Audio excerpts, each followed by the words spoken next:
अस्सलाम वालेकुम। आज का जो हमारा नेक्स्ट टॉपिक है वो है 11.4.2 kidney failure, chapter number 11 homeostasis का ये टॉपिक है। हमने लास्ट जो किडनी स्टोन डिसऑर्डर डिस्कस किया था अपने प्रीवियस लेक्चर में। अभी नेक्स्ट हमारे पास जो दूसरा डिसऑर्डर है वो है किडनी फेलियर।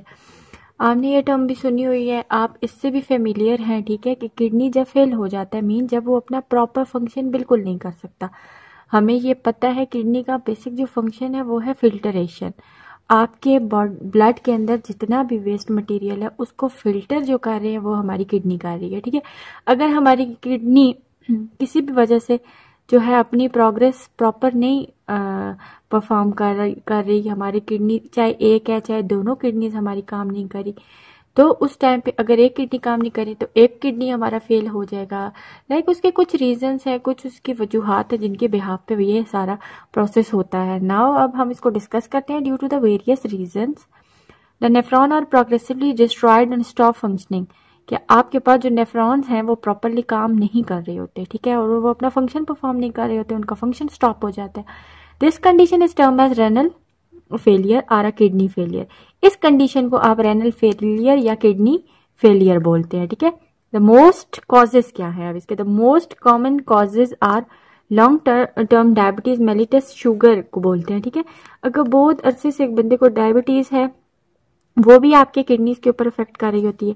एंड हाइपरटेंशन, या अगर आप टेंशन लेते हैं, लाइक अगर बीपी के आप मरीज हैं वो भी आपके पास जो है बीपी अगर शूट कर जाए तो वो भी आपकी किडनी के ऊपर डायरेक्ट इफेक्ट पड़ता है। Severe infection in the kidneys and the over use of the medicine. इसके अलावा अगर कोई भी इन्फेक्शन किडनी के अंदर हुआ है, या उसके अलावा जो आप ओवर यूज बहुत ज़्यादा मेडिसिन का यूज़ करना, जैसे कि एस्पिरिन है, आइबोब्रूफिन है, कोकेन है, एसिटा माइनोफिन है, ये सारी ऐसी मेडिसिन हैं जो आपके पास किडनी को फेल करने के लिए रिस्पॉन्सिबल है, can also cause kidney failure. अब इसके सिम्टम्स देखते हैं क्या होते हैं। In renal failure nephron are not able to filter the blood properly, therefore the level of urea and other nitrogenous waste in the blood increase. Renal failure के जो आपके पास सिम्टम्स हैं उसमें क्या है, ये प्रॉपर जो है फिल्टर नहीं कर रहा होता आपकी किडनी, जितने भी उसके अंदर से फिल्ट्रेट्स गुजरते हैं, जो मटेरियल गुजरता है उसको वो प्रॉपरली फिल्टर नहीं करता, जिसकी वजह से क्या होता है, the level of urea and nitrogenous waste in the blood increase हो जाते हैं। It causes complications like increase in the blood pressure and anaemia etcetera. तो आपके पास इनकी अगर ये प्रॉपर वेस्ट मटेरियल बॉडी से एक्सपेल आउट नहीं होगा, उसके रिजल्ट में आपके पास क्या होगा, ये जो नाइट्रोजन वेस्ट है ये ब्लड के अंदर इंक्रीज हो जाएंगे, ब्लड का प्रेशर इंक्रीज होगा और साथ एनीमिया आपके पास जो है डिजीज वो कॉज होगी। Other symptoms include weight loss, vomiting, nausea, मतली आने को बोलते हैं, ठीक है, and blood in a urine due to excess fluid in the body. अगर बॉडी के अंदर एक्सेस फ्लूइड होगा, there is swelling in the legs and the feet and the face. साथ मतलब उसके सिम्टम में ये भी जाहिर होना स्टार्ट हो जाता है, आपकी लेग्स स्वेल हुई होती हैं, फीट्स वगैरह, और आपका फेस के ऊपर स्वेलिंग होती है। 2 types of treatment are given to the patient of the renal failure. Renal failure को 2 तरह की ट्रीटमेंट्स प्रोवाइड की जाते हैं, ठीक है। पहला जो ट्रीटमेंट है उसको कहते हैं डायलिसिस, ठीक है। डायलिसिस की भी आगे से 2 टाइप्स हैं, 2 तरह से डायलिसिस होता है, उसके 2 मेथड्स हैं। एक है हीमोडायलिसिस और एक होता है, नेक्स्ट पेज पे है, पेरिटोनियल डायलिसिस, ठीक है।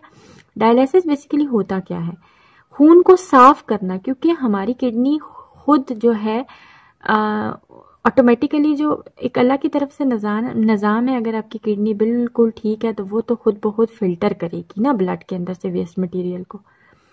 लेकिन अगर किडनी के अंदर किसी भी वजूहात की वजह से किडनी अपना प्रॉपर फंक्शन नहीं कर रही, तो उसके ट्रीटमेंट में जो किडनी फेल है अगर, फिर भी कुछ हद तक ब्लड से वेस्ट मटेरियल को फिल्टर किया जा सकता है। उसके लिए एक मेथड यूज किया जाता है जिसका नाम है, जिस टर्म को यूज किया जाता है वो है डायलिसिस।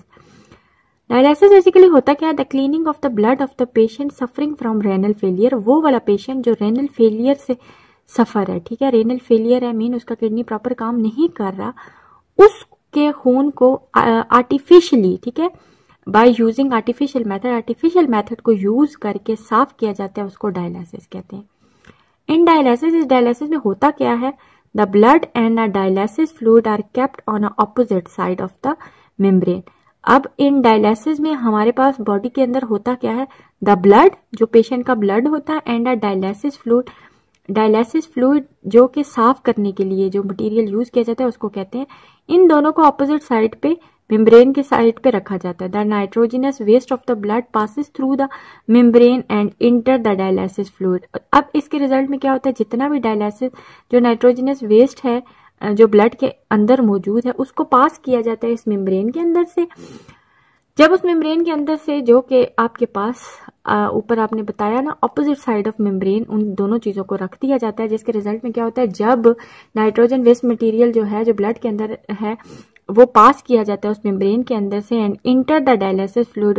डायलिसिस फ्लूइड भी साथ इंटर किया जाता है। In this way the blood is purified, खून इस तरीके से साफ होता है। There are two method of dialysis. Dialysis के दो मेथड हैं। पहला मेथड है हीमोडायलिसिस, ठीक है, हेमोडायलिसिस इसको बोलते हैं। इसमें क्या होता है, in this method blood is pass through a machine called dialyser. Dialysis का जो पूरा का पूरा प्रोसेस है वो एक मशीन के थ्रू होता है, जिस मशीन को बोलते हैं डायलाइजर, ठीक है। द डायलाइजर कंटेन, अब डायलाइजर होती क्या है, डायलाइजर एक कंटेन करती है tubes, the wall of which are made up of semi permeable membrane. ये मीन लंबी लंबी ट्यूब्स के ऊपर बेस करी होती है, जिसकी जो वॉल होती है वो सेमी परमिएबल होता है। सेमी परमिएबल का मतलब है कुछ मॉलिक्यूल को वो अलाउ करेगी अंदर आना और कुछ मॉलिक्यूल को अलाउ करती है अंदर से बाहर जाना। Blood flows inside the tube, blood को उन ट्यूब्स के अंदर से गुजारा जाता है, while the dialysis fluid flow outside, जबकि उसके अंदर उन ट्यूब्स के अंदर जो डायलिसिस फ्लूइड होता है वो बाहर की तरफ मूव कराया जाता है और ब्लड को अंदर की तरफ मूव कराया जाता है। Extra water and water diffuse from the blood into the dialysis fluid, जितना भी आपके पास एक्स्ट्रा वेस्ट मटेरियल होगा वो सारा के सारा डायलिसिस फ्लूइड के साथ क्या हो जाएगा, डिफ्यूज हो जाएगा। The purified blood is then return back to the body, और इसके रिजल्ट में क्या होता है कि जितना भी खून साफ कर लिया जाता है उसको दोबारा से बॉडी के अंदर इंजेक्ट कर दिया जाता है। ये तो आपके पास था हीमोडायलिसिस। इसकी एक दूसरी टाइप भी है जो कि आपके पास है पेरिटोनियल डायलिसिस, ठीक है।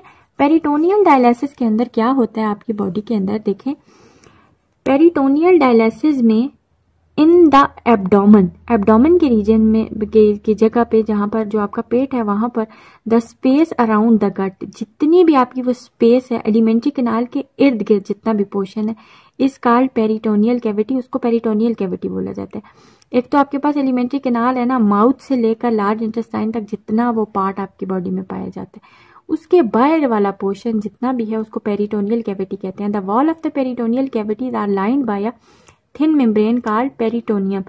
इसके बाहर जो पेरिटोनियल कैविटी है ये इसके बाहर भी एक मेम्ब्रेन होती है जिसको पेरिटोनियम बोला जाता है, ठीक है।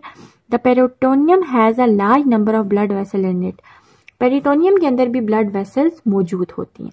अब होता क्या है पेरिटोनियल डायलिसिस में, in this method the dialysis fluid is filled in the peritoneal cavity. जो डायलिसिस फ्लूइड होता है उसको क्या किया जाता है, पेरिटोनियल कैविटी के अंदर फिल कर दिया जाता है थ्रू अ कैथेटर, ठीक है। थ्रू अ कैथेटर मतलब ये कि आपके पास जितना भी आपका जो डायलिसिस फ्लूइड फिल्ड होता है ना वो सारा का सारा बॉडी के अंदर इंजेक्शन के थ्रू या किसी नीडल के थ्रू किसी भी सोर्स के थ्रू कैथेटर के थ्रू अंदर इंजेक्ट किया जाता है। The waste material pass in the blood vessels of the peritoneal membrane diffuse into the dialysis fluid, जितना भी गंदा खून या गंदी चीजें होती हैं वो दोबारा से इस फ्लूइड के साथ डिफ्यूज हो जाता है, ठीक है। डिफ्यूज होकर वो बाहर की तरफ निकल आता है। After some time the dialysis fluid is drain, कुछ टाइम बाद उस डायलिसिस फ्लूइड को ड्रेन कर लिया जाता है, साफ कर लिया जाता है। This form of dialysis can be done at home, ये वाला प्रोसेस जो है आप घर में भी डन कर सकते हो। मीन ये इंजेक्शन सा होता है जिस इंजेक्शन के थ्रू होता है, ठीक है। जैसे इंसुलिन का इंजेक्शन आप नहीं लगाते, सेम इंजेक्शन के अंदर जो फ्लूइड फिल किया जाता है वो आपके पास डायलिसिस फ्लूइड होता है। बॉडी के अंदर पेट वाले पोर्शन में, एब्डोमेन वाले पोर्शन में उसको इंजेक्ट किया जाता है, जितना भी मटेरियल उसके साथ होता है, मतलब घर में भी ये चीज हो सकती है, उसी फ्लूइड के थ्रू वो चीज पंप सही लगे हुए होते हैं, उन्हीं पंप्स के साथ वो बाहर निकल के आ जाती है। ये देखिए इस डायग्राम में आपको क्लियरली शो कर रही है, ठीक है। अच्छा, ऊपर जो आपके साथ हीमोडायलिसिस की डायग्राम थी इसको भी आप एक दफा देख लें। From the artery to the pump, एक साइड से खून निकाल के साफ करने के लिए दिया जाता है, ठीक है, साफ हो रहा है, और दूसरी तरफ से जो साफ खून है वो दोबारा से आपके पास दोबारा से आपकी बॉडी के अंदर इंजेक्ट किया जा रहा होता है। इसको हीमोडायलिसिस कहते हैं, ठीक है। नेक्स्ट आपके पास सेकंड जो डिसऑर्डर है वो है किडनी ट्रांसप्लांटेशन के मतलब किडनी को ट्रांसप्लांट करना, एक बॉडी से निकाल के दूसरी बॉडी के अंदर हेल्दी पर्सन की किडनीज को जिनकी किडनी फेल हो चुकी है उनके अंदर ट्रांसप्लांट करना। It is an advanced treatment of kidney failure. In this treatment, a healthy kidney from a donor is transplanted in the patient's body. The donor of kidney may be decreased person, आपके पास disease person, ठीक है। कहते हैं आपके पास जो advance treatment है kidney failure की, ये किडनी ट्रांसप्लांटेशन है, ठीक है। इसमें क्या होता है, हेल्दी बंदे की किडनी को लिया जाता है जो कि डोनर होता है, देने वाला, ठीक है, और उसको ट्रांसप्लांट किया जाता है, मीन उसके अंदर डाला जाता है, किसके अंदर, पेशेंट की बॉडी के अंदर। डोनर की जो किडनी है may be diseased person or a living one, या तो वो मरा हुआ होगा, ठीक है, जो मर चुका बंदा है या तो उसकी किडनी हो सकती है या फिर लिविंग वन की हो सकती है। अ लिविंग डोनर मे और may not be relative of the patient, जरूरी नहीं है कि आपके पास वो उसका रिश्तेदार हो भी सकता है, रिश्तेदार नहीं भी हो सकता। In all cases the donor kidney is match with the patient immune system, लेकिन आपके पास जो उसका ब्लड ग्रुप है, चाहे वो बंदा किडनी देने वाला रिलेटिव है या नहीं है, लेकिन उसके लिए उसके इम्यून सिस्टम को मैच किया जाता है। लाइक कि आपके पास उसका जो ब्लड का सिस्टम है, वाइट ब्लड सेल्स है, रेड ब्लड सेल्स है, रेड ब्लड सेल्स जो आपके पास ब्लड ग्रुप होता है वो मैच करना चाहिए। ऐसा नहीं है ब्लड ग्रुप ए वाले को ब्लड ग्रुप बी वाला जो बंदा है वो दे रहा है किडनी और उसकी किडनी ट्रांसप्लांट हो रही है, नहीं, क्योंकि एंटीजन जो एंटीबॉडीज होती हैं ब्लड के अंदर वो उसके अगेंस्ट काम कर रही होती हैं। सो ये इसके लिए ज़रूरी है आपके पास कि पेशेंट का जो इम्यून सिस्टम है वो दूसरे बंदे के साथ लाजमी तौर पे मैच कर रहा हो, ठीक है।